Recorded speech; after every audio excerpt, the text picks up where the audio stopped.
जिज्ञासा उच्च प्राथमिक विद्यालय गजरौला में अपनी सीट पर बैठी पढ़ रही थी। बाहर एक बच्चा आइसक्रीम खा रहा था। तभी जिज्ञासा को जिज्ञासा हुई, आइसक्रीम खाने के बाद जाती कहाँ है? जिज्ञासा, सर, आइसक्रीम क्या पेट में जाकर गायब हो जाती है? टीचर हमारे शरीर के अंदर एक फैक्ट्री के बारे में बताते हैं जो भोजन को छोटे छोटे भागों में तोड़ता है। जिज्ञासा अब भी परेशान लगती है। शिक्षक बताते हैं जो भी हम खाते हैं वो पेट में अम्ल और पाचक रसों के साथ मिल जाती है और फिर छोटी आंत में चली जाती है, जहाँ पोषक तत्व रक्त प्रवाह में अवशोषित हो जाते हैं और शरीर द्वारा उपयोग किए जाते हैं। शिक्षक बताता है कि पाचन तंत्र वास्तव में अद्भुत प्रक्रिया है। आइए अब इसे विस्तार से समझते हैं। तो हमारा पतला होना, मोटा होना हमारे खाने पर निर्भर करता है। एक्चुअल में हमारा जो शरीर होता है वो बहुत छोटी छोटी एक इकाई से बना होता है, सूक्ष्म इकाई से बना होता है, जिसे हम कोशिका कहते हैं। कोशिका को जीवित रखने के लिए, पोषण देने के लिए हमें भोजन खाने की आवश्यकता पड़ती है और लंग्स भी कोशिका तक ही ऑक्सीजन पहुंचाते हैं। भोजन पाचन के कुछ मुख्य भाग समझते हैं। जैसे पहला भाग होता है मुंह और लार ग्रंथि।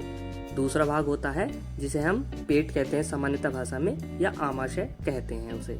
तीसरा जो मुख्य भाग होता है वो होता है यकृत या लीवर। ये डायरेक्ट जुड़ा हुआ नहीं होता, इनडायरेक्ट जुड़ा हुआ होता है। चौथा भाग होता है अग्नाशय और पांचवा पार्ट होता है जिसका मुख्य काम होता है भोजन को अवशोषण करना, छोटी आंत।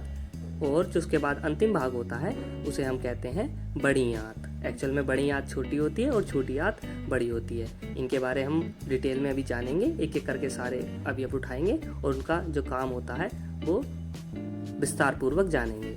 तो जब हम भोजन खाते हैं, मोटा मोटा सा बड़े बड़े चंक्स, उसे हमारे दांत पीसता है, छोटे छोटे भागों में डिवाइड करता है और लार ग्रंथि से लार निकलकर ये मिल जाती है भोजन में, जिससे क्या होता है कार्बोहाइड्रेट का पाचन शुरू हो जाता है और नली में चलने लायक भोजन थोड़ा तरल हो जाता है। उसके बाद आहार नाल या ग्रास नालिका से होता हुआ ये आमाशय में पहुंचता है।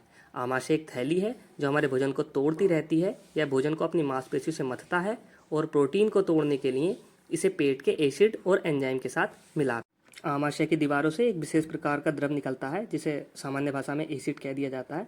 कई बार जब आप ज़्यादा खाते हैं, आपको ज़्यादा भूख लग रही होती है या खाना बहुत ज़्यादा टेस्टी बना होता है, तो आप चाउमीन वगैरह जब बहुत ज़्यादा खा लेते हैं, कोई भी तरल तना भुना पदार्थ ज़्यादा खा लेते हैं, तो क्या होता है आपको एसिडिटी महसूस होती है, आपको पेट में जो अजीबपन लगता है। उसके बाद जब एसिडिटी को दूर करने के लिए आप क्या करते हैं, आप इनो पीते हैं। इनो क्या होता है, बेस होता है, सिंपल सा। एसिडिटी कम करने के लिए आप बेस पी लेते हैं जिससे साल्ट बन जाता है, आपने पढ़ा होगा विज्ञान में। तो इस वजह से हमारी एसिडिटी कम हो जाती है। तो अम्ल वगैरह मिलाने के बाद भोजन हमारा आहार नाल में आगे और बढ़ता है, जो हमारे आमाशय के बाद जाता है छोटी आंत में। पर इस जाने से पहले ये रास्ते में आप देखोगे आगे की तरफ लीवर था, पीछे की तरफ ये अग्नाशय था।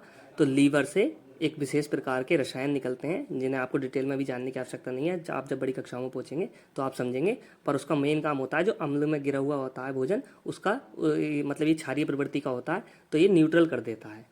ठीक है।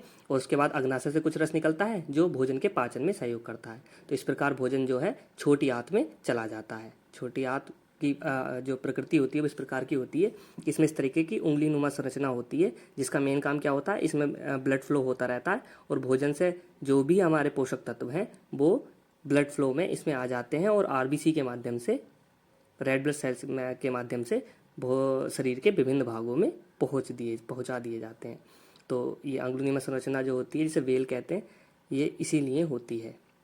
उसके बाद जब हमारी छोटी आंत से भोजन पूरी तरीके से चारों तरफ से घूम जाता है तो बड़ी आंत में जाता है। बड़ी आंत में जब तक पहुंचता है ना, तब तक छोटी आंत में इसका सारा पाचन प्रक्रिया सारी निबट जाती है। बड़ी आंत का काम सिर्फ ये होता है कि ये जो भोजन में थोड़ा बहुत पानी बचा होता है तो ये पानी का अवशोषण करता है और ये भोजन आहार नाल में भोजन चलता हुआ बड़ी आंत के अंतिम भाग में इकट्ठा होने लगता है।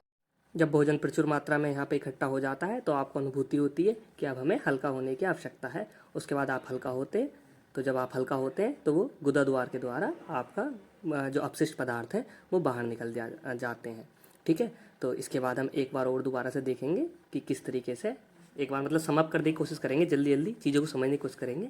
तो सबसे पहले तो होता है मुंह और लार ग्रंथि। इसमें क्या होता है, मुंह से वो छोटे छोटे चंक्स में बदलता है और लार मिला के आगे काम स्टार्ट होता है। उसके बाद आमाशय पेट आता है जिसमें क्या होता है, एसिड होता है ताकि कोई भी डिसइंफेक्ट हो जाए कुछ भी गलत चीज़ पेट के अंदर पहुंच गई हो तो डिसइंफेक्ट हो जाए। उसके बाद लीवर होता है, लीवर के बाद लीवर क्या करता है, अम्लीय प्रकृति को कम करता है। फिर अग्नाशय होता है, ये पाचक रस प्रोवाइड करता है ताकि जल्दी से पाचन हो सके।